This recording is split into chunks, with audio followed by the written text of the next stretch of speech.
Mitch McCarron, welcome to whatever we end up calling this podcast, mate. Hey, Thanks.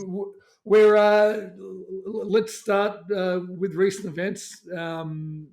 You ducked off from New Zealand, went across to Denver to be inducted into the Metro State Hall of Fame. My good mate Luke Kendall went across and was inducted with you. Another good mate, Mark Worthington, was inducted but couldn't make it. But firstly, congratulations. It's a massive achievement for the success that college had and to be such an integral part. But mate, tell us about your trip and tell us about what it meant to you. Yeah, thank you. It's an honor, firstly, to go over there and be a part of that. I talked a little bit about it over there, but and initially my decision was kind of like, well, I didn't have any offers or any scholarships, any solid scholarships going to college, and it's something that I really wanted to do. And then I had a coach recommend Damien Cotter, my under-19s coach, recommended Metro State, and he kind of said, his final words of advice were kind of just like, look, I think they'll gamble on you. He hasn't seen a lot of you, but just have a look at the Aussies that have gone there, and maybe that answers the questions for you. And it did. Obviously the likes of Wertho and Luke Kendall and David Barlow and Jesse Wagstaff, and I'm just reeling off all of these Aussie guys that had success there. Kane Oakley was another one, I think. Yep, Drew Williamson played in the NBL as well, and then other guys that I'd played against in the Siebel as well. CJ Messingale and Lester Strong. So there were a couple of guys that I was like, I know all these names. I can't believe all of these guys went to that school. So such an honor to be inducted along with a couple of those guys. For me, it was, and I've had this chat with Mark Worthington. It not almost single-handedly, I don't think, but Metro State was such a big part, I think, of educating the Australian basketball community and maybe more specifically parents of young, talented athletes who, when they aspired to go to college, only saw Division One and only saw big schools. And the success of some of the names you've just mentioned, I think, and having Mike Dunlap, who became familiar to Australian in Australian basketball circles, I just reckon Metro State was far more important in Australian basketball maybe than what people give it credit for. Yeah, I think, and there's some names there that were like really influential as well that maybe didn't go on to have as successful pro careers. I mean, someone that I still stay in touch with is Shane Armatt, that was there and playing really well and heavily involved with, Metro State. And I think it's just that connection as well that's huge. It's that a guy like myself who was sitting there and going, well, it's Division Two. Is that a bad label? It's certainly not that I thought I was above it by any means, but the D1s weren't offering, and I'm sitting there and I'm going, oh, what's D2 like? I don't know a lot about it. All I know is these big name schools from D1, and then you see some of these guys that came out of Metro, and as you talked about the development under Mike Dunlap, and if it's good enough for them, it's good enough for me. And then you come out and you're a pro, and you're pro ready almost. So it speaks to picking the right school for you, and not just going to whatever the biggest name is. So what I didn't know about you when you got out of college was you actually went and was the LEB in Spain your first pro career, your first pro job. So you've actually gone from a D2 school to a D2 professional league in Spain before you came home. Yep. I was unaware of that. I knew about Slovenia. Tell us about your time in Europe before you did come back to Australia in a professional sense. Yeah, I guess, the short of it is coming out of college, I suppose there was a bit of a D2 label still that I had to break out of. I was extremely fortunate enough to win National Player of the Year, which, grabbed some attention. But at the same time, I think people still said, yeah, but we haven't seen him against D1 athletes, so we don't know what it's really like. And then there was a few offers around the league, but from my understanding, a lot of that was around being a DP. A lot of it was, some of it was like come and trial for a DP. And, my agent, Daniel Moldovan, was heavily guiding me into, let's go to a place that's really good for you. Don't worry about the money now. Don't worry about any of that. Just go to a place where you're going to learn and play a good role and learn to be a pro. So I just trusted him. I knew nothing about Spain. I knew David Barlow played there in LEB Gold. And obviously it was a different league, but yeah, I just went over there and played a major role. I didn't have the ball in my hands a lot. I had to be, when I say a major role, I mean a role player in terms of off the ball. Learn how to back up properly as a pro, learn how to space, learn how to play with guys that play a different style, and defend my ass off. And yeah, it was a really good year. It's funny you say that about. I've always believed, and I'm really glad you said it. I still don't think enough people get it. Is that do what's right, go to the environment that's right for you early days. Don't worry about the money. I think so many people get caught up in a few extra dollars and making bad choices early in their career, and it really probably limits what they're capable of doing in their growth because they end up bouncing team to team chasing a few extra dollars and don't end up having the sustained career that you've had, mate. So it's a credit to you that you learnt that early. And we love Dan Moldovan, and there are very few. You know what? There are very few agents out there. Didn't plan on talking about Moldovan, but there are very few out there. And I was so lucky. I had Leon Rose, and I never considered anyone else. Yeah. I never even really considered their opinion. If Leon said go, I knew it was in my best interests, and he was a really similar mindset. How'd you come across Moldovan? Was that through Wertho and those guys in the first place? Initially, he reached out to me. I was so naive about the world of agency, the world of agents. I just had no idea.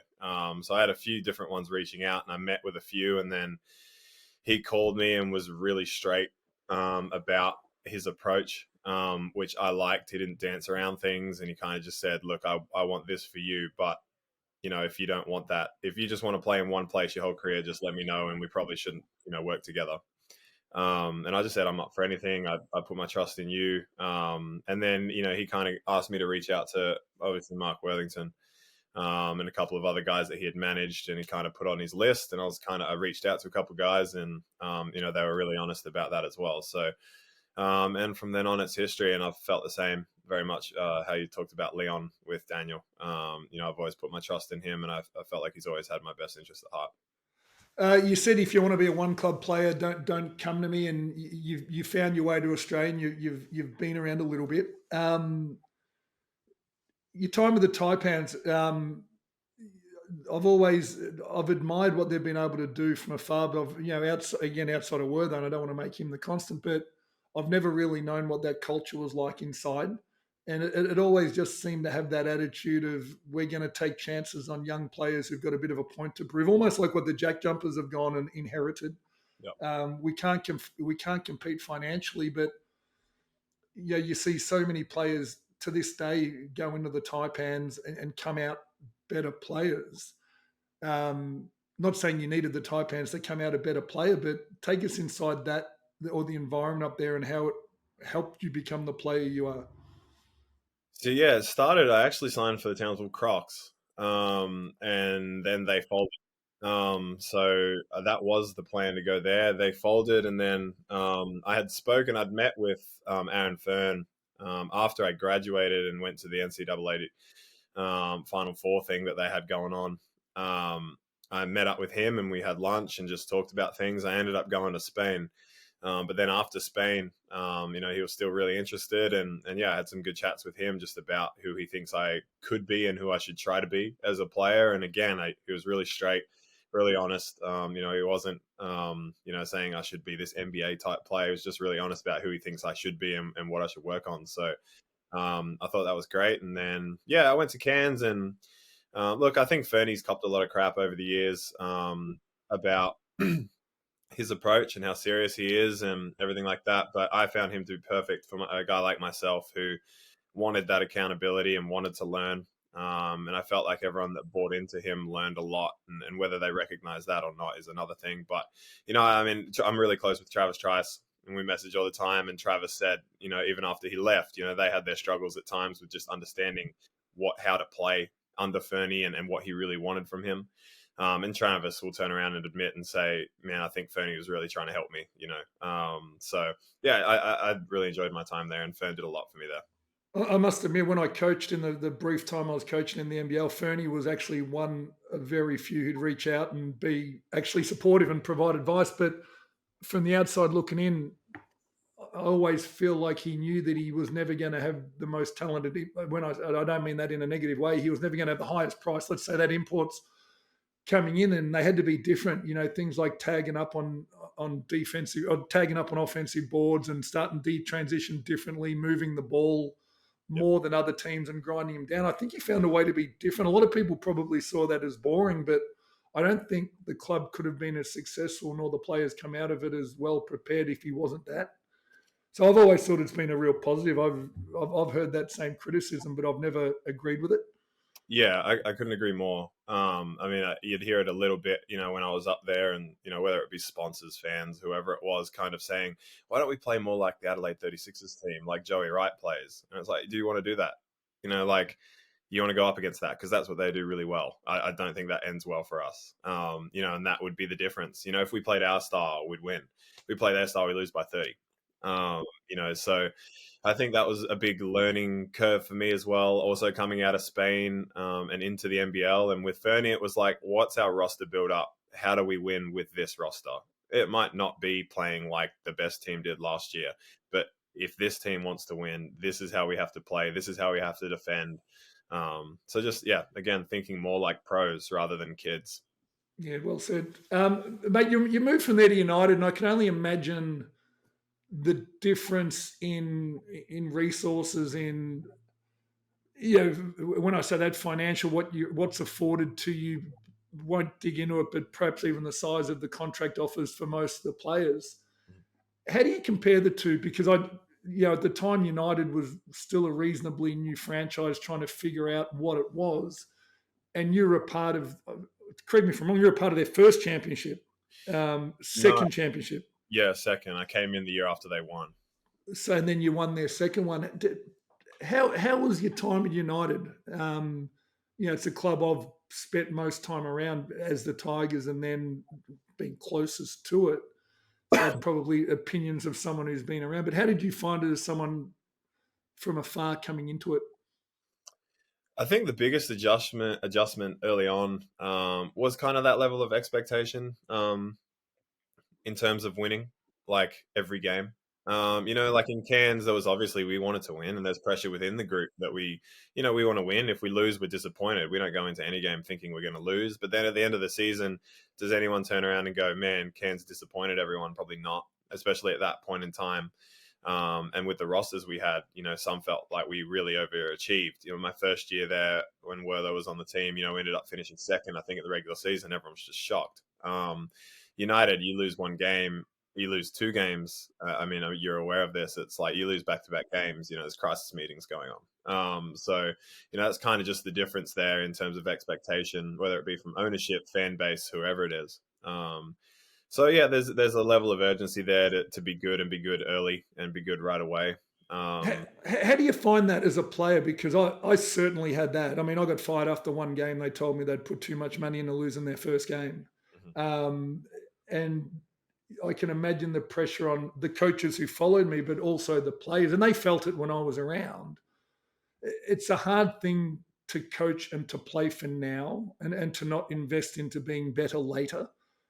Is that how it felt? And I'm not throwing darts here, but it's just a different way of doing it. And I think one thing I'll say about Larry is I think the money and the investment he's made in the league and the United to save the sport in the country. But I think it took him some learning to understand that it's not the European mindset in Australia that we have, that we've actually got to be a little bit patient and build things Mhm. and take your hits along the way. And I think United as a club's gotten a lot better at that since you and I were both there. Yeah, I can't talk to the early days. I mean, obviously, I've heard some stories about that transition. When I got there, I didn't see Larry a ton behind the scenes. Yeah, good. Really, it was kind of the other ownership parties, and it was quite a large ownership group. Numerous other many people. I won't name them all, but obviously involved in that, and we're very involved from a supportive standpoint. I never felt like they were demeaning or anything like that. Everyone was super supportive. Um, so yeah, but it's definitely just that level of we're Melbourne United and we carry that swagger as they do today. We want to be good, we want to be the best in the league, and when we lose, we are upset about it. I don't think that's a bad thing. It's just that we want to be a major market team. We want to win. No, it's just like it's just different. It's a different Melbourne and Kansas is polar opposite. But mate, you did win. Um, Talk us through winning the championship for the first time after, well, not in your hometown. I always say when I won mine in Melbourne, it's so nice to win one in your hometown. I was about to say the same thing. When you do win that, given what you've just said, what is it? Is it joy? Is it relief? Is it satisfaction? What is it? Yeah, I think any other year it would be 90-10 joy, relief, whatever. It was almost there was more relief in that season in particular because it was the COVID year. It went for so long. Like from the get-go where we had delayed starts, then we added in the in-season tournament. The preseason we were stuck on the road a lot going to Cairns. And there was just so much uncertainty about the year. It was like, I don't want to say mentally draining, but at times it was, because it was like, man, and now the finals are getting pushed out, and we're playing our semi-final in Sydney to no crowd against the Phoenix. And, we're the number one seed and we're starting our first two finals games in Perth. There's just a lot of difference within the league, and just constantly having to refocus and readjust to whatever's happening that particular week. So when it was over and we'd won, it felt obviously great, but it was a bit of a sigh of relief. It was like, we did it. We've been talking about it for so much longer than any other year you'd be talking about it. I guess it'd already be wrapped up 3 or 4 months ago. So, it was relief, but obviously pure joy. You go through all of that, you dig in through the preseason, and you deal with everything that was going on in Australia at the time, and to bring the trophy home was special. The last one before we get to New Zealand. Tell us about your time in Adelaide. It seemed like a tricky period of time to be across there. And again, I'm never one. I don't want this to be a negative thing, but it just seemed disruptive. You mentioned owners, and I'll give you my opinion. You don't have to agree. But I've always thought that the Next Stars program tricky, and I've always had this feeling that you need to be really, really careful with selecting Next Stars, because I reckon you almost make a choice. You choose to have a next star, a genuine, or you choose to try to win. I really think it's difficult to do both. Now, Ariel Huckporty's a little bit different. He's been in the thing 2 or 3 years now. But, when you get someone like Trenton Flowers, I was at the preseason and I got to see a little bit about what there's a lot of pressure from the family, a lot of pressure from the agents. And you've got someone who's probably not quite up to the league, but's been forced into a big role. I can only imagine it being a really difficult situation dealing with that, with an inexperienced head coach, with a coaching change. It's got to have been a tough couple of years without. I mean, there are reasons, but how was your time in Adelaide? Yeah, I guess I'll start by saying that, like, I wasn't the player that I should have been, needed to be, wanted to be. Again, we could talk about it for a long time, and why I think, that is the case. But at the end of the day, like, I hold myself accountable as much as anybody. I've always found that, and definitely found this at United, you need to eliminate distractions as best you can. Like, we're pretty simple creatures at times, us basketball players, and you want to keep the game simple, and you want people to understand their roles. You want people to feel comfortable in who they are, how they play, and how they can help the team. And over my career, I've been lucky enough to play on a lot of teams that did that really well. Where they just eliminate outside noise, eliminate outside distractions, and if that comes into the group, you get rid of it and you talk about it openly and honestly. Something that we tried to do a lot, but yeah, it was obviously difficult over the 3 years. And again, I wasn't who I needed to be for the team. I think in regards to Trenton, probably a misunderstanding of what this league was coming in. I like Trenton. I think he's a good kid. I think he's got like a ridiculous level of athleticism. He's certainly got a skill set that can help an NBL team. But there was definitely a lot of confusion, and I wasn't involved in the roster build, so I can't speak to what was said here and there. I don't know that, but he clearly, by his quotes, came in, thought, I'm going to run the team, I'm going to be the point guard, which, I mean, you know how it is. He's as much of a point guard as what I am. Well, if you're saying that on your first interview and you're coming into a group of grown men, right, you better back it up quickly. And I think people quickly found out that's not the best role for him. He's in my opinion, a wing slasher and a guy that, maybe he can help bring the ball up, but it's certainly not someone that you want organizing an NBL team. You want him using his athleticism downhill, getting on the ring, throwing lobs, catch and shoot threes, which he is elite at. So yeah, I think there was a little bit of confusion, and that would have hurt him early on in terms of that growth and development. It was like we were trying to force Trenton to do something that clearly he just wasn't ready for. And yeah, I think that obviously hurt him early on. And then we get to the blitz, and it's right on display. You're coming up against Parker. Yeah. You're coming up against Parker. You're coming up against Perth Wildcats, who are all hungry and athletic, and you're playing against Tassie, who are physical and defend. So there was no break for him in the preseason. We played the Bullets in Adelaide, and they're full court pressing with Nordo and Shannon Scott and everybody. So that's the NBL though. You don't get many nights off. You don't get games off. Everyone wants more. So it was a really good lesson for him. I really hope he learned a lot out of the year. But yeah, I agree. I think it's not the league to just say, we'll just take a gamble on a next star and we'll win. You really got to know what you'll get. And you use the example of Huck Porty. You know what you get. As soon as you see him, it's like, damn, and him and Joe is a really tough one too. And you can play around that then. So yeah. Who's the question without notice? Who's the best next star you've played over the last number of years? I mean, and we got LaMelo, we've got Josh, we've got Alex Sarr. There've been some good ones. None of them have won, to my point. But who's the best you've seen in their time in Australia? Yeah, by the end of the year, Giddy really figured the league out. I think him and Isaac, especially in that middle pick and roll, and towards the back end of that year, the year I was with United in the championship year, that Adelaide team really got some momentum. They had really good guys bought into their roles. They were defending pretty well. They had their actions down, and I thought Giddy was really tough. He was finding Isaac, he was finding shooters, and kind of getting on the rim as well. I think Didi Lazada was really good. Yeah. With Sydney, he was he was pro ready. He wasn't. That's the thing. He wasn't a young kid that was learning how to grow into a pro. He was ready. I thought he was really good. Huck Porty's really good as well. I think he helps them win. If you talk about maybe individual talent versus helping a team win, LaMelo Ball and RJ Hampton were really talented and obviously had a massive ceiling. Probably not going to help their team win a championship.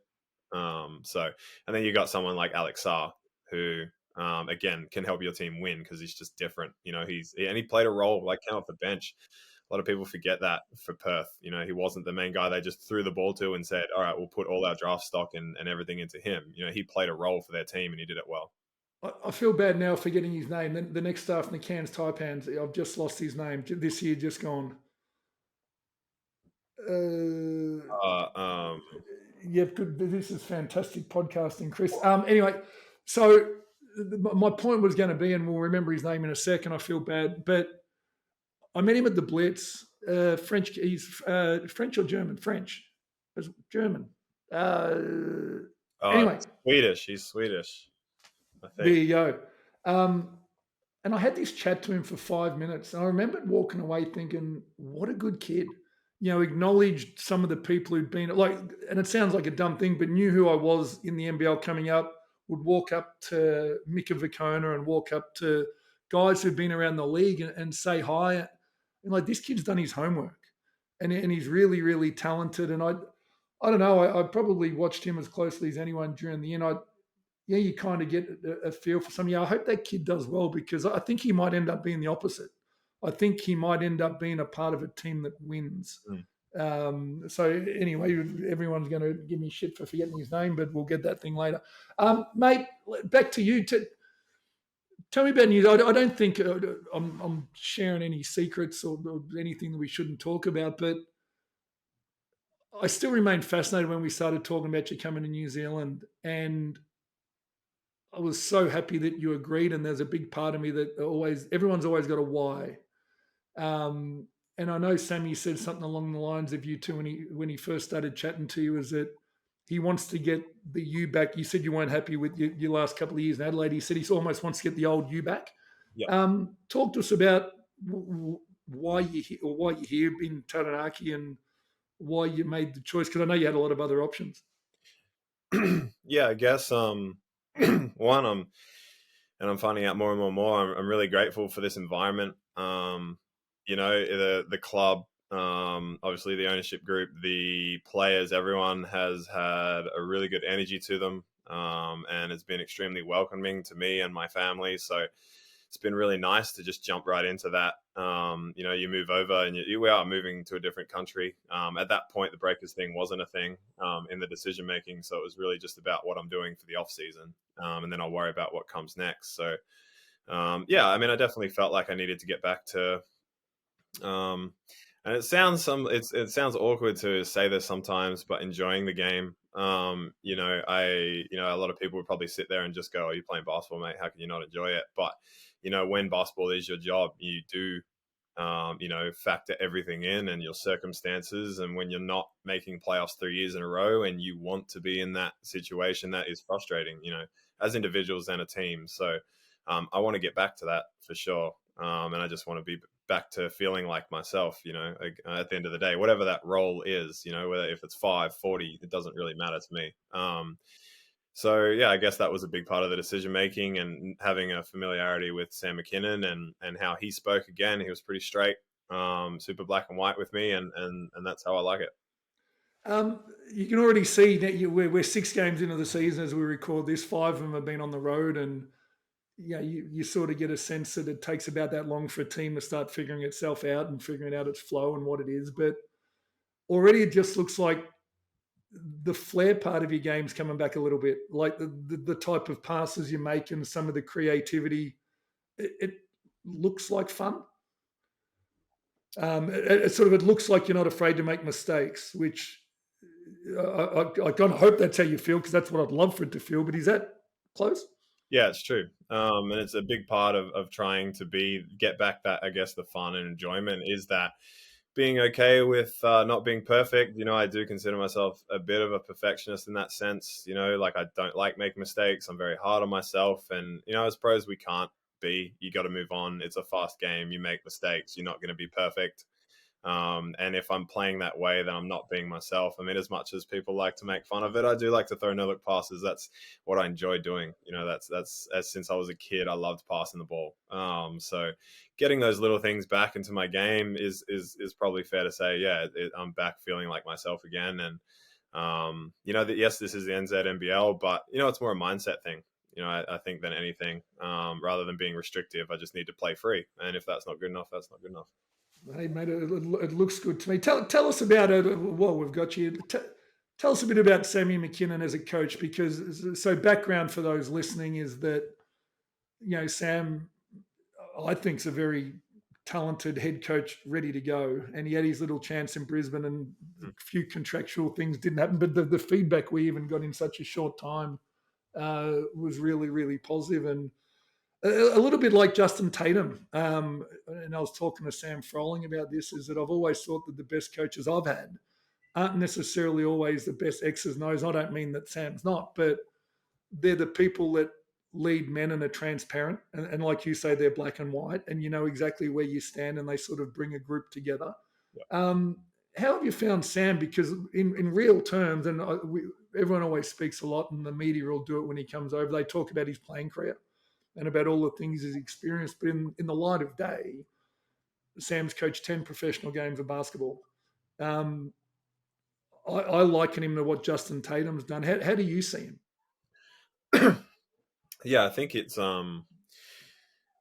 nice being here with him and seeing him. I don't want to say like step out of his comfort zone, because it's not. You can say whatever you want. I'm sure you won't get offended. I think he's in his comfort zone. It's just a new role for him. Like you said, he hasn't had that head coaching role for 5 years where you're like, oh, that's Sam McKinnon in that role. We haven't really seen him in a head coaching role that much. So, and I wasn't a part of the Bullets crew, but, heard a lot of good things out of there when he took over there, and how the players felt, how he communicated honestly. And I've felt the same here in New Zealand. He's been super honest, super upfront. And I think that's important for guys to understand where they are. Not everyone will always like that feedback, but at least you know what it is and you can react to that. And I think that our group has bought into that. And, we've done a lot of running, cleaning up some habits and stuff like that at training, but it's good. We need that. And I think the boys respect that and want that, especially, again, this is my first year here, so I can't speak out of turn. But, from speaking to the boys that have been around the Taranaki group for a while now, they want that. They want that consistency. They want that expectation of winning, and that comes on the daily. So, Sam Mac's motivated, and I think he's got a great energy for it. Before I ask you the last question, and it's a bit of a deep and meaningful one that I've asked a few people as we've done these things over the years, but Bobby Clintman is who I was talking about at the That's Cairns right. Taipans, That's of course. So really more than that. um, here's my last question for you. A good friend of mine, Paul Shirley, who played the NBA over in the United States, I played a very short period of time with him in Russia and became good mates. He was one of those really analytical, deep thinkers, and I got along great with him. He has a quote in one of his books that says, "Heaven's arriving at the end of your life and realizing that the story you've written with that life is a story that someone would want to read." So, my question to you, Mitch McCarron, um, what's the chapter of your life you'd like most people to know about, or what's in fact the most important lesson that you've learned through your journey that you'd like to share? Oof. Put me on the spot. Um, there's a lot. There's a lot of different experiences, and I think that's one of the best things about this job is just the different situations you get put into and the lessons you get out of them. I think I learned the most interesting period would probably be that COVID period in Melbourne when we were playing, and as I said, the cherry was on top of the cake when we won the championship. But that period for us, not just as myself, but as a group, so many of us became first time dads. And that myself included. You're worrying about being stuck away at something I'd never really felt before. I love my family, my blood family in Brisbane, but when I went to college, it was like, yes, I'm doing my own thing. Now you're worrying about other people at home. Are they safe? Are they okay? Are they mentally okay? That was a massive growth period for me. And I guess, I was proud of myself, how I handled that. I was super proud of our group, how we handled that, and how the club handled that. So I'd probably say that period was probably the most memorable. I would say, obviously, basketball wise, it was the peak. You're winning in a really, really good league, and you've just got a team who just loves playing with each other. And off the court, we're in isolation, but we got married in a backyard. My wife fell pregnant.